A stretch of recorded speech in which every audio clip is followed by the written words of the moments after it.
Just a minute here. Just a minute here. My computer did something funky.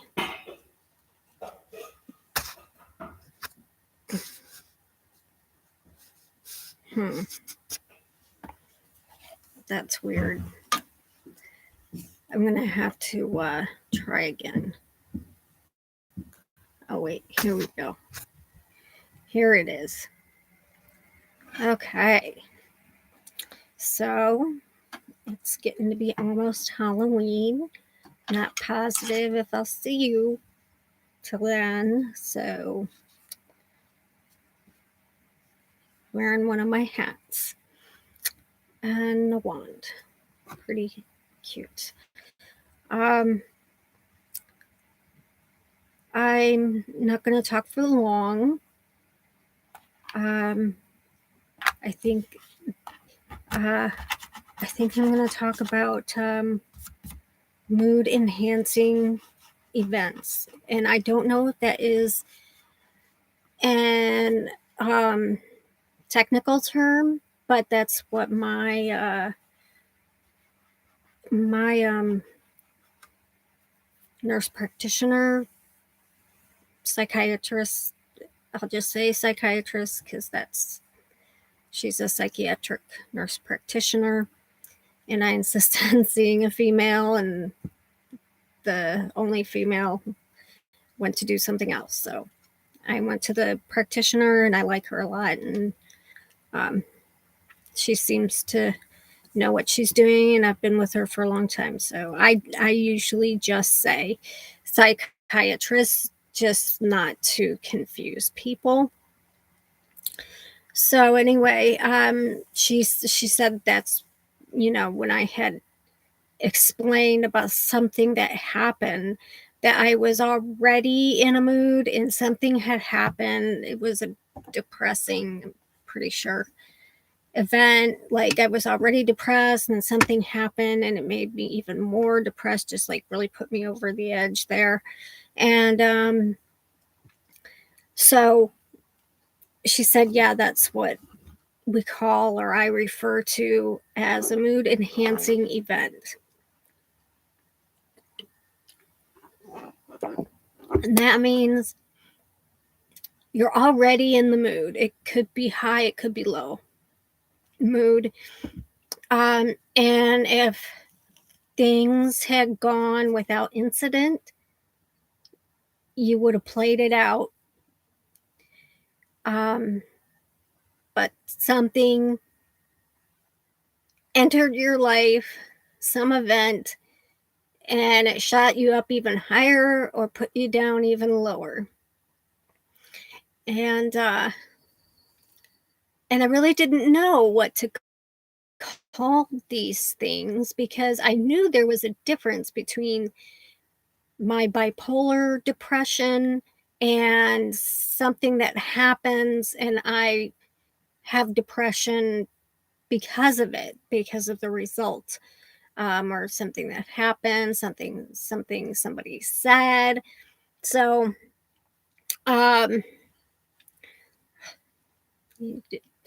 anyway, so that's what those are. And I can think of a lot of depressing mood enhancing events that have occurred in my life lately. Obviously, when I resigned from the animal shelter, that wasn't, that did cause some depression on top of depression, but it was really the betrayal that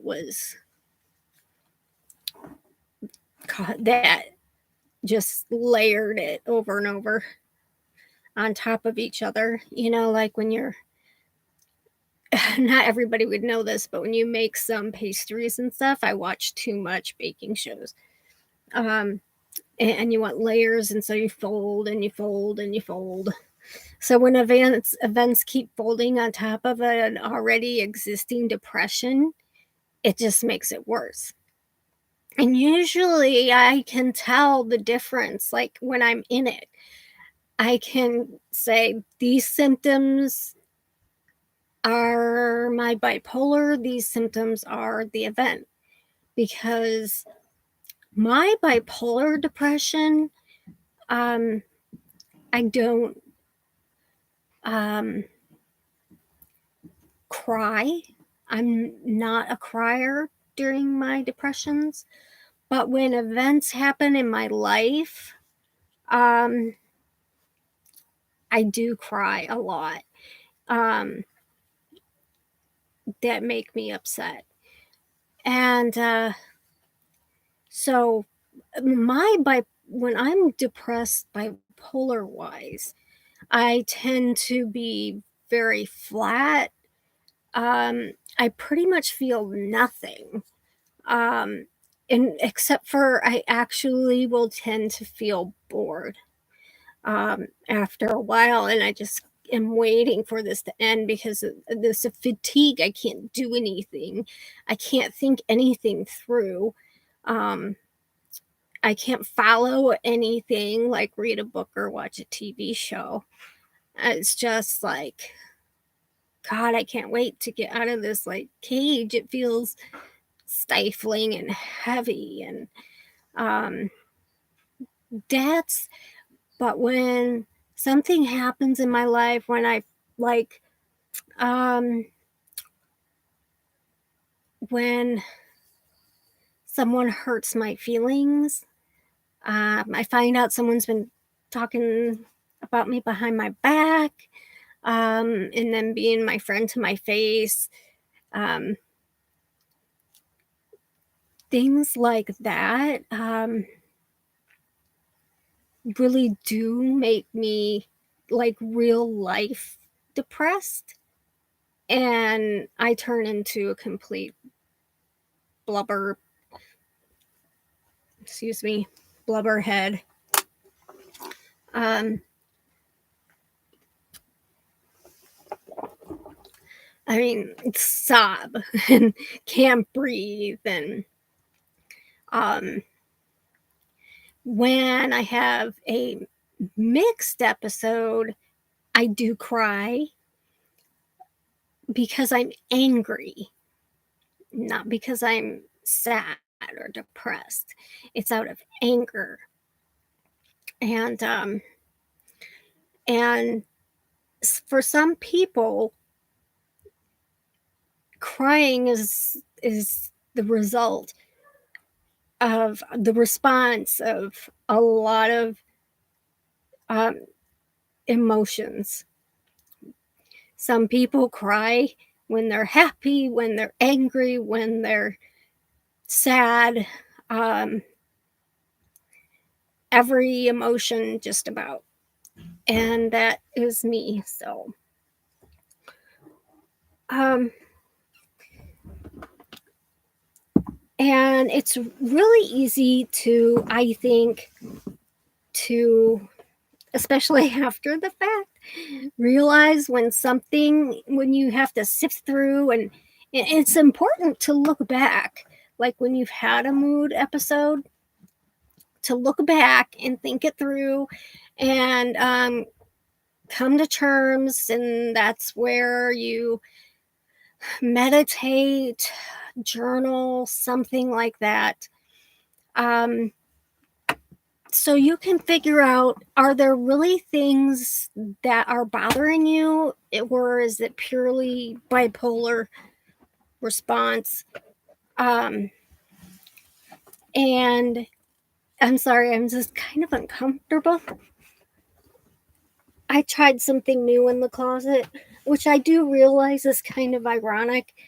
I don't go in the closet because of Harry Potter, even though I'm a big fan of Harry Potter. I go in the closet because it's by the Wi-Fi station and it gets the best reception, which isn't the best anyway. So anyway, so you can begin to learn, okay, I'm feeling really down, but I think this is part of my bipolar disorder. And if I just hang on, get what needs to be done, absolutely get through that, do my best. Things that can wait, and then the things that you realize that there was actually something that bothered you, what can you do about it? Can you do something about it? If so, do it. And if not, then find out how you're going to move on without fixing, something, or maybe realizing it didn't need fixing. And, um, and I think that's a lot easier than figuring out when you're, say, hypomanic and something happens, an event happens, and it kind of pushes you over the top when you would have been fine otherwise. Because I think it's easy to assume you went from hypomanic to manic, or just further into your hypomania. Um, but I have experienced things, and they are, and they're sometimes little bitty things, like um, I can be in a hypomanic mood, and if I listen to certain music, and I know what music it is, um, techno pop type music, um, stuff you can sort of dance to and bebop to, and um, has a good beat and you can dance to it, kind of thing. Um, I I know one driving force of one of my manias was back in the 90s, when I was around when I was diagnosed, and the album, um, which album was it? It was U2, and it had the songs Discotheque, something about wearing a dress. Um, anyway, I would stay up all night listening to that CD, and and it had the Playboy Mansion song, and I would play the game Diablo, and that was when it was on a PC, and um, I actually won the game, beat the Big Daddy Mac bad guy, um, because I was up playing it, and I had this music, and it was driving the music was driving my brain forward. Uh,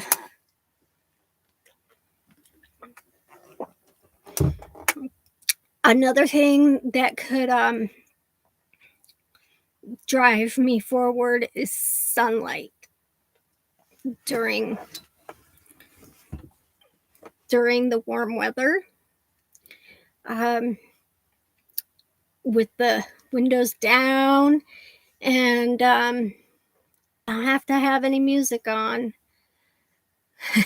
Yeah, the sun, and it just like, and I just like, I'm in my car, the windows down, like towards afternoon, and it's almost, getting to be sunset, but not quite yet. Sunset's nice too, but you got to get that 3 o'clock, and it's really hot where I live, but you don't notice that at all. The windows are down, and the sun is shining, and you are warm, and it's just like you're chilling, and you're smiling, and you're cruising along, and you could just cruise that like that forever. The bad thing is it never lasts.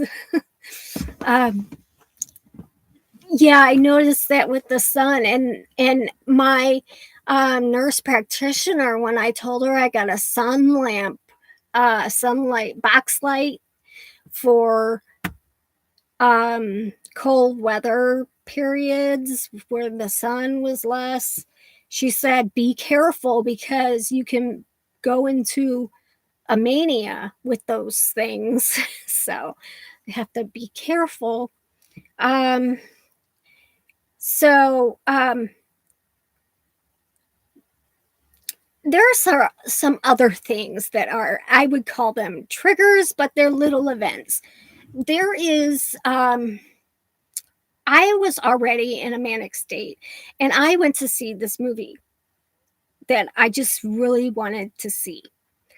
And it just so happened that it was a feast for mania.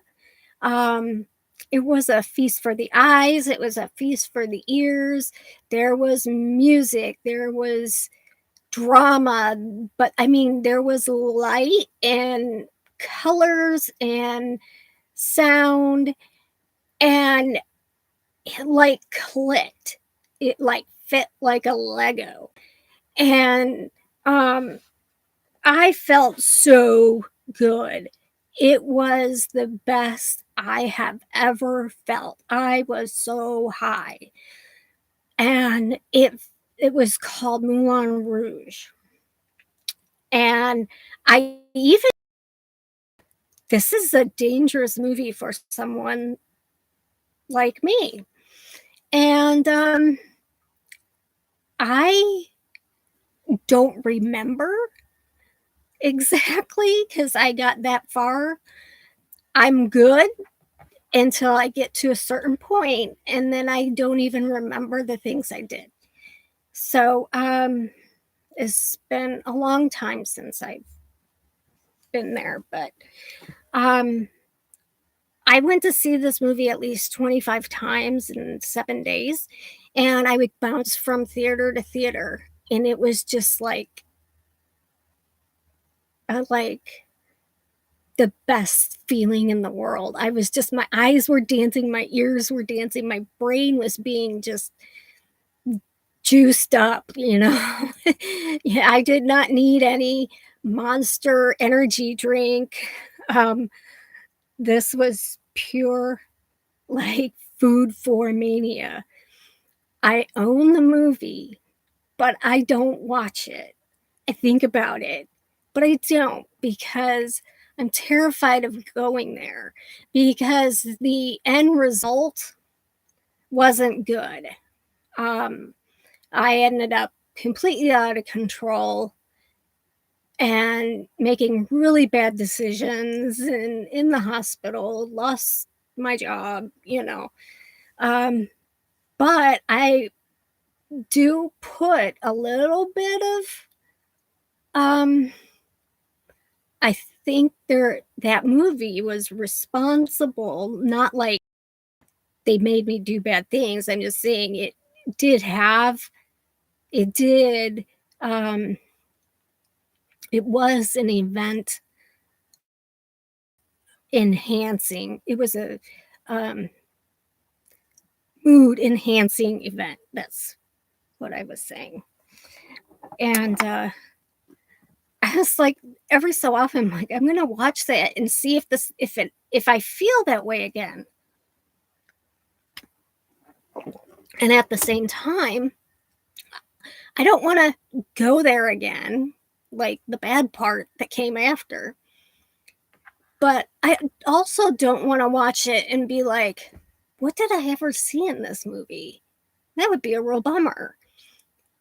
I prefer to remember it as something that I can keep to myself in except maybe to you guys, and realize it was just a very exciting time in my life.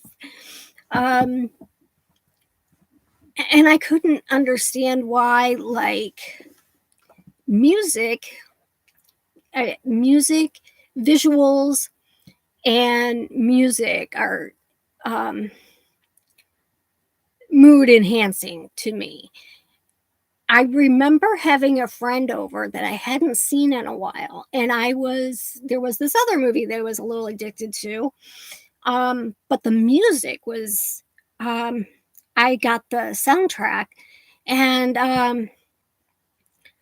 and I was listening to it a lot, and I read the book. I was had completely immersed myself in it, and she came over, and I had her listen to this, like, score. It wasn't really the soundtrack, it was the score, and I'm like, "Don't you hear that? It's, this scene where this happens, and this is right where this music comes in, and don't you get it?" And, like, there was something more to it than music, and I remember her looking at me going, "No."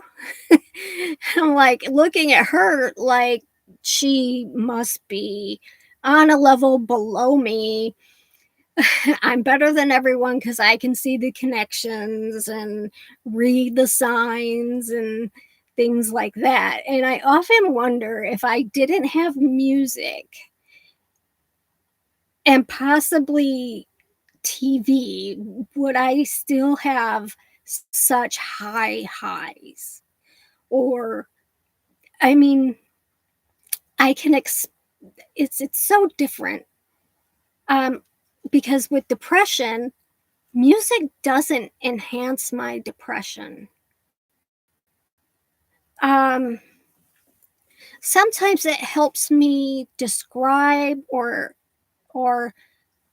understand how I'm feeling about real life stuff, but only in mania does it really seem to drive the mood on. And then I was thinking, um, I would like to ask people with bipolar disorder if um, if they feel from their own experiences that they experience emotions and events stronger, more intensely than people without bipolar disorder, even when your mood is normal. Um, there is this. I'm sorry, I keep scratching my nose because when I talk, I have anxiety, even though I know everything's okay. And this part of my face gets hot and it makes my nose itch and my chin itch. So that's why I do that. Um, because I have this, like, section of mood where I'm not depressed. I'm not exactly flat. I feel like everyone else and I don't like it. um, I just feel kind of okay. No, I don't really feel like doing anything. I'm not driven. Am I just used to being in a mood, a bipolar mood that makes me driven? Or am I driven?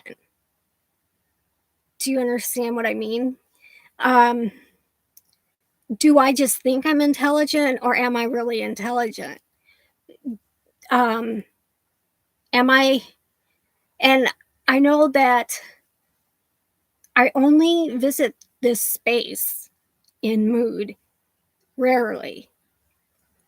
I'm not depressed. I'm not hypomanic. And I stop and I go, oh my God, is this me? Because if it is, I don't like what what I'm like. And then I think, well, I must be spending an awful lot of time in other mood states, albeit mild or moderate, because I'm not here often.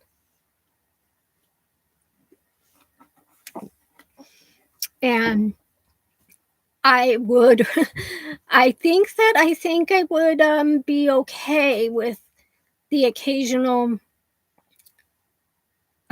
boredom of depression, bipolar depression.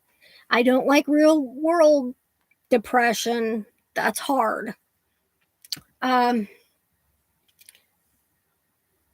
but I'm beginning to think that I spend a lot of time in more of a kinda hypomanic space, um, because I get these things and I get driven, and I know it's not all hypomania. I know that in there is me. There's me in there somewhere, and I am actually someone that can accomplish things. Um, but hypomania takes away any like um reservations you normally would have, anxieties you might have about a project. And hypomania allows you to not even have those issues and just forge ahead. But like I said, I would be really bummed out if that really is my personality that I see now and again, because it's someone that really doesn't care a whole lot about, really has no drive, no um no point, kind of boring. um Someone that doesn't have any revelations or deep thought. And like, I'm so glad I'm not here very often. And and I'm thinking I'm going to invent a separate mood state between hypomania and normal mood, and I'm going to slide eccentricity in there. Excuse me. I'm sorry. I'm going to the doctor tomorrow. That's what all this is about. I'm going to slide eccentric in there because um, if the occasion does need be, I can be normal, but my preference is to not be. And that really came out when I was a teenager, and I didn't feel like myself until I was a quote unquote punk rocker.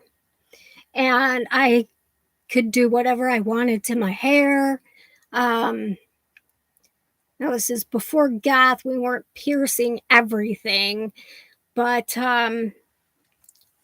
mostly it was hair and clothes.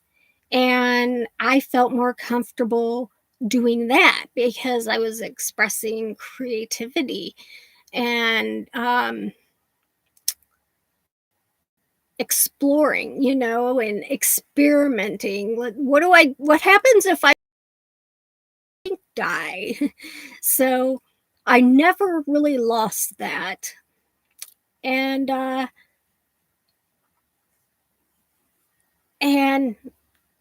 when I worked as a nurse, I really, really did more than kinda dampen that down because I was a nurse.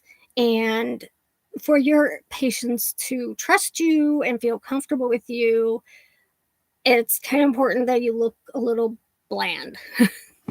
um, Professional is the word. Uh, and then when I worked at the animal shelter, there was a lot of talk about looking professional. And basically, they did not want people to have tattoos and like sleeves of tattoos. And the world is changing, thank goodness. But I'm like, I'm my own boss now. Um, I can pick and choose jobs. If I want to work with this person, I will. And if this person doesn't want to hire me because I dyed my hair pink or yellow, which I still want yellow, and so I feel really good about that. And I don't mind the I'm going to wear what I want to wear. I don't wear my hat to the grocery store. But I mean, I'm not ashamed of being a fan of Harry Potter. There are a lot of adults that are fans of Harry Potter, but what I'm saying is things have changed. And um and that little place between normal and hypomanic is where I want to be. It's where I feel safest because I still feel creative. I feel daring. Um, but I'm not spending money I shouldn't be spending, which I did recently. Um, it's amazing how that creeps up on you. There's like hypomanic spending. I'm going to have to do a whole episode on that. It is really bizarre what happens in your head. uh, when your bipolar disorder decides to spend money you don't have.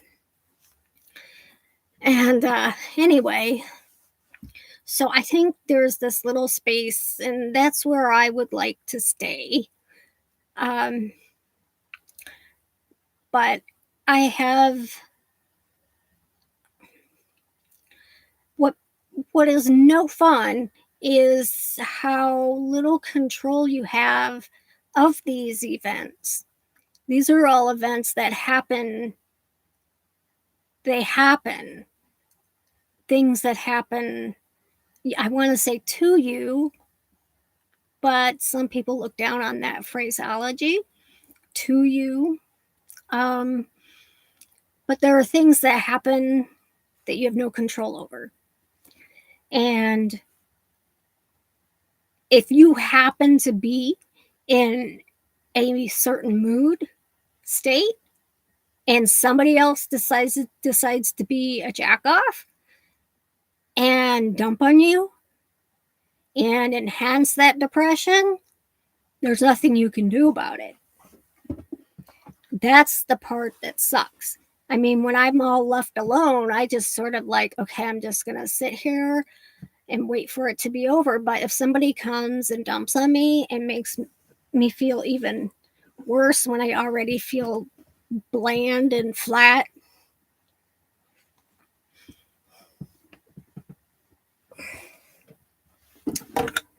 lost something. Anyway, I'm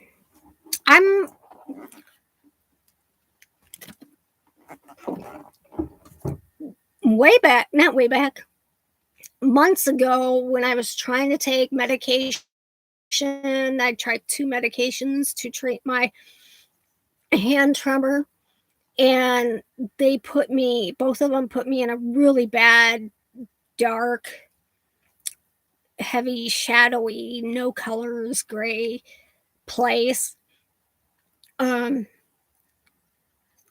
since that's gotten out of my system, I realized that all in all said and done, my depressions are shorter. I have had very long ones, very, very, very long ones. And I tend to spend my time mostly between the eccentric, hypomanic, and towards mixed. But the CBD helps keep me from getting agitated and irritable. So I really can't complain. I mean, it would be easy for people to see me react.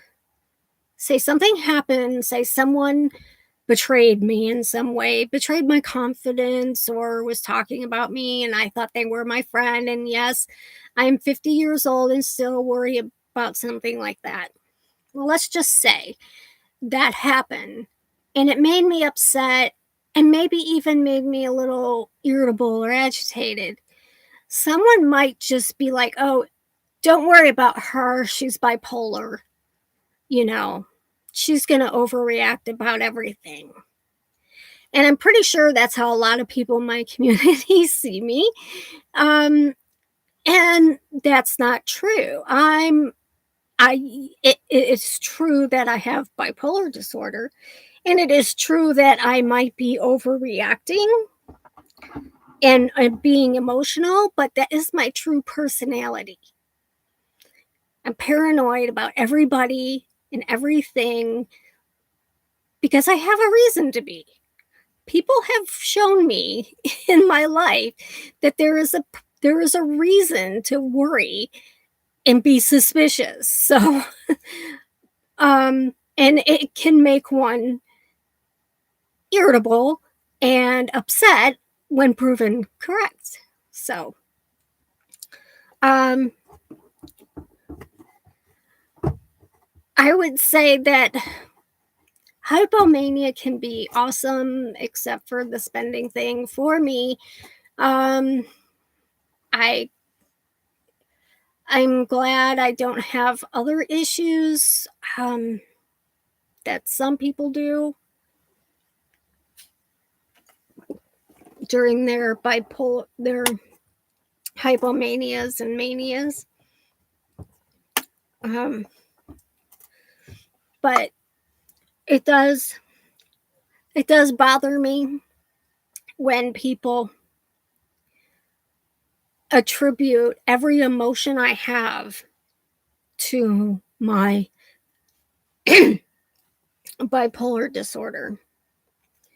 That's infuriating. And so when it happens, of course I'm getting emotional and irritated, not because of what you just did, because you're like the 1 millionth person to attribute my reaction to my bipolar disorder.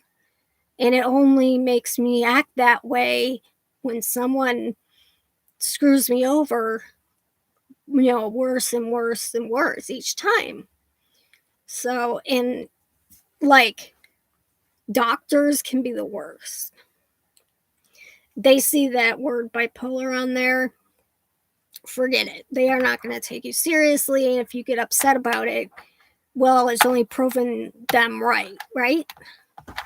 So, um, anyway, about mood enhancing. Here they are.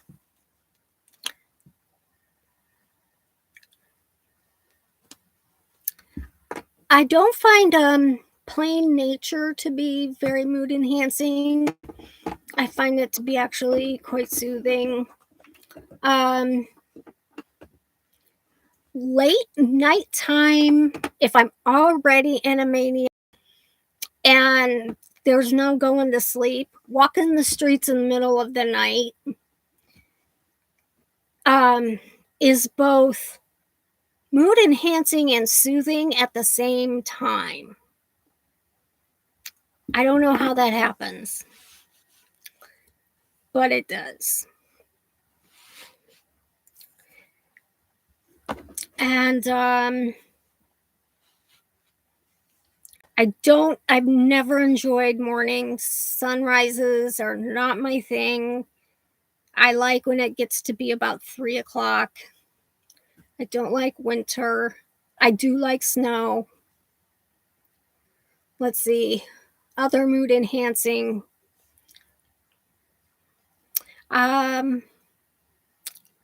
Alcohol, that's for everybody, is a depressant. Caffeine will only make me move faster. Um, Maybe make me less able to concentrate, but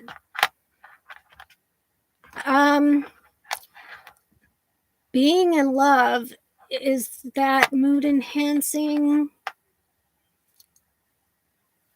I I wouldn't say so. not that in itself. Maybe I used to find this, and I still do, and there's one that happens down the street, and this is an evening activity. Sunset is in progress, and then it's nighttime. Is a carnival, um, or like a real carnival with rides, and um, they're better than like amusement parks because there's something seedy about them, and and you have a lot more lights and people calling out. And I think I used to spend a lot of time at them when I was about 13, and I think still have some of that somewhere in my brain, and it comes out. And so I just enjoy walking around, um, and absorbing that. Um, and I can remember being so excited while at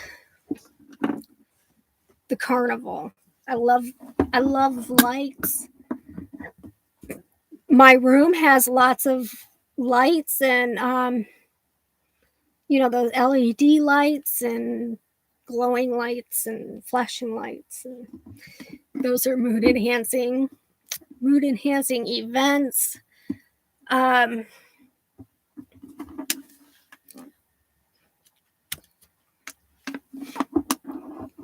uh, Besides the ones I've described, um,